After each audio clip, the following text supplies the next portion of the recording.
ఆంధ్రప్రదేశ్లో వైసీపీ అధికారాన్ని కోల్పోయి ఘోర పరాభవాన్ని చవిచూడడంతో వైసీపీలో ఉన్నటువంటి ప్రముఖ నాయకులు ఒక్కొక్కరిగా బయటకు వస్తున్నారు. వైసీపీలో ఉన్నటువంటి ఒక బడా నేత ఇప్పుడు వైసీపీని వీడబోతున్నారని, ఆయన భారతీయ జనతా పార్టీలో చేరబోతున్నట్లుగా, ఇప్పటికే అమిత్ షాతో సీక్రెట్గా ఆయన మంతనాలు జరుపుకున్నట్లుగా, ఒక డీల్ కూడా వారిద్దరి మధ్య కుదిరినట్లుగా కొన్ని వార్తలు ఇప్పుడు సోషల్ మీడియా వేదికగా చక్కర్లు కొడుతున్న నేపథ్యంలో అసలు ఆ బడా నేత ఎవరు, అతను భారతీయ జనతా పార్టీకి ఎందుకు వెళ్ళాలనుకుంటున్నారు అనే అంశం మీద మనం విశ్లేషణ చేసుకునేటువంటి ప్రయత్నం చేద్దాం. ప్రస్తుతం మనతో పాటు ఉన్నారు ప్రముఖ రాజకీయ విశ్లేషకులు, ప్రముఖ సీనియర్ జర్నలిస్ట్ డివిఎస్ గారు. సార్తో మాట్లాడదాం. సార్ నమస్తే. సార్ నమస్తే. ఆంధ్రప్రదేశ్లో వైఎస్ఆర్సీపీ అధికారాన్ని కోల్పోయిన తర్వాత కొంతమంది వైసీపీ నాయకులు వైసీపీని వీడుతూ వస్తూ ఉన్నారు. ఈ నేపథ్యంలోనే వైసీపీకి చెందిన ఒక బడా నేత వైసీపీని వీడి భారతీయ జనతా పార్టీలో చేరబోతున్నట్లుగా, ఇప్పటికే అమిత్ షా గారితో ఆయన రహస్యంగా కొన్ని మంతనాలు కూడా చేసుకున్నట్లుగా, వాళ్ళిద్దరి మధ్య ఒక డీల్ కూడా కుదిరినట్లుగా కొంత సమాచారం వస్తుంది, కొన్ని వార్తలు కూడా వస్తూ ఉన్నాయి. సార్, ఇంతకీ ఆ బడా నేత ఎవరు? నిజంగా అతను జగన్మోహన్ రెడ్డికి జలక్కివ్వబోతున్నారా? వైసీపీని వీడి భారతీయ జనతా పార్టీలో చేరబోతున్నారా అంటే ఏం చెప్తారు? మంచి చాక్లెట్ కేక్. ఏ చాక్లెట్ కేక్ ఇష్టం నీకు? Dark chocolate. 2 ముక్కలు చేసుకుని 2 జాతీయ పార్టీలు పనిచేసుకుంటాం. వైఎస్ఆర్ కాంగ్రెస్ పార్టీ ఇప్పుడు chocolate cake, dark chocolate cake కదా. 5 ఏళ్ళ అధికారం, వేల కోట్ల లక్షల కోట్ల డబ్బు. ఇప్పుడు జగన్మోహన్ రెడ్డి వచ్చినా రాకపోయినా వీళ్ళందరూ కూడా ఏది గెలిచిన ఎమ్మెల్యేలు, ఎంపీలు అటు బీజేపీలోకి పోయేవాళ్ళు బీజేపీలోకి వెళ్ళిపోవడం. అందుకే కదా జగన్మోహన్ రెడ్డి కూడా వాళ్ళు పోయేలోపు నేనే విలీనం చేస్తే పోలా అంటూ విలీనం చర్చలు కూడా బెంగళూరులో డీకే శివకుమార్తో చేస్తున్నాడన్న వార్తలు. ఇప్పుడు మనం మొదటి నుంచి అనుకున్నదే, రాజ్యసభ పక్షం ఎప్పుడు విలీనం అవుతుంది.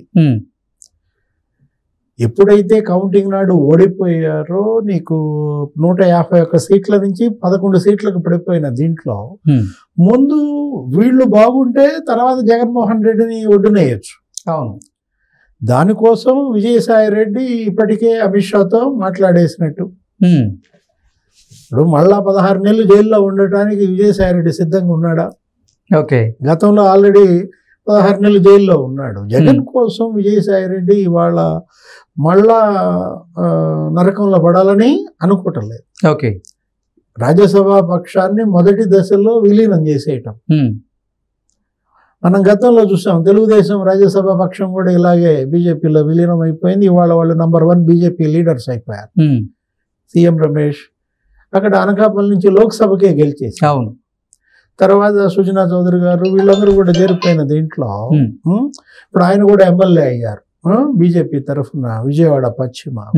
ఇప్పుడు విజయసాయి రెడ్డి కూడా మరి ఆయనతో పాటు 11 మంది రాజ్యసభ సభ్యులు. అసలు పరిమళత్వాన్ని ఎటు వాళ్ళ మనిషే. బీజేపీ అంబానీ అదే కదా ముఖేష్. ఇప్పుడు మరి ఆర్ కృష్ణయ్య ఆయన ఒక రాజ్యసభ సభ్యుడు, బీసీ నాయకుడు. ఇక జగన్ నమ్ముకుని ఆయన అక్కడ కుక్క తొక్క పట్టుకుని గోదావరి ఇద్దుతాడు, ఈదలేడు కదా. ఈ పరిస్థితుల్లో తెలంగాణలో బీజేపీ వాళ్ళ బలంగా ఉంది. తెలంగాణ వాది మన ఆర్ కృష్ణయ్య కూడా ఆయన ఎల్బీ నగర్ తెలుగుదేశం మీద కంటెస్ట్ చేశారు ఎమ్మెల్యే. ఇప్పుడు ఆర్ కృష్ణయ్య కూడా దీంట్లో చేరిపోతున్నాడు. దేంట్లో? బీజేపీలో. విజయసాయి రెడ్డి, పరిమళత్వాన్ని, ఆర్ కృష్ణయ్య. విజయసాయి రెడ్డితో పాటు మరొక 2 ఉన్నారు జగన్ తోడు దొంగలు. ఏది సిబిఐ ఈడీ ఛార్జ్ షీట్లు ఉన్నటువంటి నిందితులు. A5 ఎవరు? మోపిదేవి వెంకటరమణ. ఆయన కూడా జైలుకి వెళ్ళిన పరిస్థితి. ఆయన మళ్ళా జైలుకి వెళ్ళడానికి సిద్ధంగా ఉంటాడా? విజయసాయి రెడ్డి మార్గమే వాళ్ళది కూడా. ఇంకో వ్యక్తి ఎవరు? అయోధ్య రామిరెడ్డి. ఆయన సిబిఐ కేసుల్లో ఉన్న వ్యక్తే, రామ్కి గ్రూప్ చైర్మన్. ఆయన మరి ఆళ్ళ రామకృష్ణారెడ్డి నువ్వు చూసావు. అసలు ఆల్రెడీ ఒకసారి జగన్ని తిట్టి షర్మలేకపోయాడు. ఎవరు? ఆళ్ళ రామకృష్ణారెడ్డి. మళ్ళా వస్తే రావచ్చు. మరి తమ్ముడి బాటలో మరి అయోధ్య రామిరెడ్డి వెళ్తాడు. ఎందుకంటే మొన్న అయోధ్య రామిరెడ్డి మళ్ళీ ఆళ్ళ రామకృష్ణారెడ్డిని తీసుకొచ్చి జగన్తో కలిపినప్పుడు అది తప్పు. కాబట్టి ఇప్పుడు అయోధ్య రామిరెడ్డి వీళ్ళందరి గమ్యం ఏంటి? బీజేపీ. పిల్ల కాలువలన్నీ సముద్రంలో కలుస్తాయని షర్మిల కూడా చెప్పింది కదా. ఇప్పుడు మనకున్నది 2 సముద్రాలు. నువ్వు నాతో ఇక భారతదేశం సరిహద్దులనే చెప్పిస్తున్నావు. ఇప్పుడు ఈస్ట్ బంగాళాఖాతం ఉంది, వెస్ట్ అరేబియన్ ఓషన్ ఉంది, ఇక సౌత్ హిందూ మహాసముద్రం. హిందూ మహాసముద్రం ఏదో నీకు తెలుసు, ఏది మహాసముద్రం ఇవాళ బీజేపీ. కాబట్టి వీళ్ళంతా కూడా అటు చూసుకుంటున్న దీంట్లో ఏది మొత్తం 11 మంది విజయసాయి రెడ్డితో పాటు బీజేపీలో ఇవాళ రేపు ఎప్పుడు అంటున్నారు, ఏది జూలై 8 ఒక మంచి చారిత్రాత్మక దినం. ఏంటి, రాజశేఖర రెడ్డి గారి జయంతి సందర్భంగా ఇక ఆయనకి నీళ్లు వదిలేసేసి, ఇక నీ కొడుకుని నిన్ను నమ్ముకుంటే మాకు వర్కౌట్ కాదు స్వామి, మేము ఏదో కాషాయం కప్పుకుంటామని చెప్పి మొదటి కాషాయ కండువా ఎవరి మెడలో పడుద్దంటావు? విజయసాయి రెడ్డి మెడలో అంటారు. అది అన్ని నాతో చెప్పించొద్దు దయచేసి. ఇప్పుడు అదే కాదు, మిథున్ రెడ్డి, మరి అక్కడ తనూజ, ఆ తర్వాత గురుమూర్తి, ఎవరు 4 లోక్సభ సభ్యుల్లో 3 ఆల్రెడీ మాట్లాడేసుకున్నారు. ఓకే, ఒక్కడనే వదిలేశారు పాపం, ఒంటరిని చేశారు. అవినాష్ రెడ్డి. అవినాష్ రెడ్డిది ఏంటి, అతని డెస్టినేషన్ తెలియటల్లా. వీళ్ళందరి గమ్యం ఏంటి, నువ్వు బీజేపీ అంటున్నావు, వీళ్ళందరి గమ్యస్థానం డెస్టినేషన్ క్లారిటీ ఉంది. బీజేపీకి వెళ్తే ఇంక మనకి ఇబ్బంది లేదు, సుదీర్ఘ కాలం రాజకీయం చెయ్యొచ్చు. 3 సార్లు మరి ప్రధాని అయినటువంటి మోడీ 15 ఏళ్ళు, సమీప భవిష్యత్తులో నీకేమి బీజేపీ గందరగోళం అయ్యే అవకాశాలు లేనప్పుడు అది మనకి సేఫ్టీ డెస్టినేషన్, సురక్షిత గమ్యస్థానం కూడా నువ్వు ఎలాంటి ఎంచుకోవాలా, సురక్షిత గమ్యస్థానాలు ఎంచుకునే ప్రక్రియలో భాగంగా ఇటు జైళ్ల నుంచి బయటపడచ్చు, అటు ఈడీ సిబిఐ పోటు మనకి ఉండదు. ఒకవేళ పోటు ఏమైనా పడితే జగన్ మీద పడుద్ది, అవినాష్ మీద పడుద్ది. వాళ్ళు ఇక వాళ్ళకెటు తప్పదు, వాళ్ళ గమ్యస్థానం వేరు. ఓకే, ఏది వాళ్ళ గమ్యస్థానం రాజమండ్రి, మరి చెంచల్ కూడా రేవంత్ రప్పిస్తే చెంచల్ కూడా, లేకపోతే ఇక్కడ.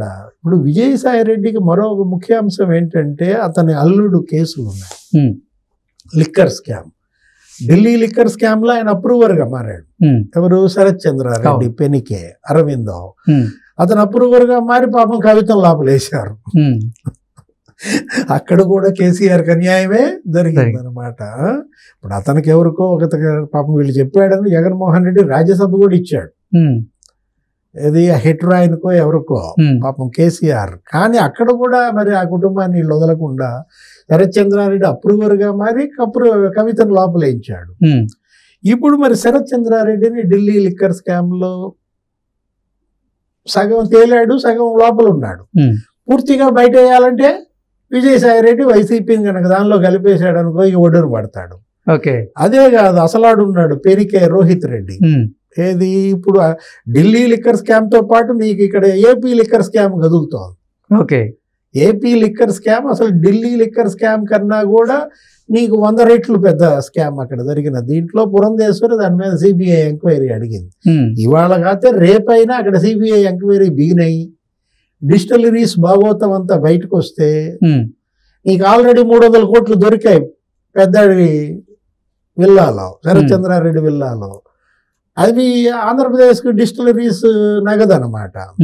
ఇలాంటి పరిస్థితుల్లో రోహిత్ రెడ్డి కనుక మరి జైలుకి వెళ్లాల్సి వస్తే అటు ఇద్దరల్లుళ్ళని కాపాడుకోవాలా, కూతురికి న్యాయం చేయాలా. మరి విజయసాయి రెడ్డి మీద ఎన్ని బాధ్యతలు ఉన్నాయి. అందుకే ఇప్పటికే విజయసాయి రెడ్డి అమిత్ షాతో సీక్రెట్గా భేటీ అయ్యి నాతో పాటుగా కొంతమంది రాజ్యసభ సభ్యుల్ని అలాగే కొంతమంది లోక్సభ సభ్యులను కూడా భారతీయ జనతా పార్టీలోకి తీసుకొస్తాను అంటూ ఆయన డీల్ కుదుర్చుకున్నట్లుగా, ఆయన మీద ఉన్నటువంటి కేసులన్నింటినీ కూడా ఎత్తివేయమని కోరినట్లుగా కూడా కొన్ని వార్తలు వస్తున్నాయి సార్. కొంతమంది రాజ్యసభ సభ్యులు కాదు, మొత్తం రాజ్యసభ సభ్యులు విలీనం. ఇక ఏంటంటే 11 మంది గంపగుత్తగా వెళ్ళిపోతారు, అందులో నో డౌట్.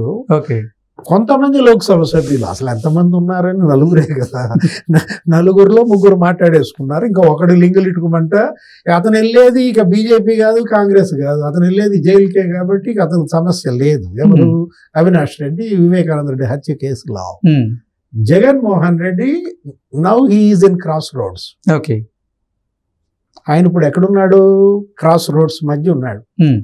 అర్థం కాదు. ఆర్టీసీ క్రాస్ రోడ్స్ అంటావు నువ్వు, నీతో ఇదో సావు. ఇప్పుడు క్రాస్ రోడ్స్లో ఉన్నాడు అంటే అటు బీజేపీ ఒకవైపు బోర్డు పెట్టుంది, ఒకవైపు కాంగ్రెస్ బోర్డు పెట్టుంది. ఏం బోర్డులు సార్ అవి? అటు తలకాయ తిప్పుతున్నాడు, ఇటు తలకాయ తిప్పుతున్నాడు, గిర్రు తిప్పుతున్నాడు.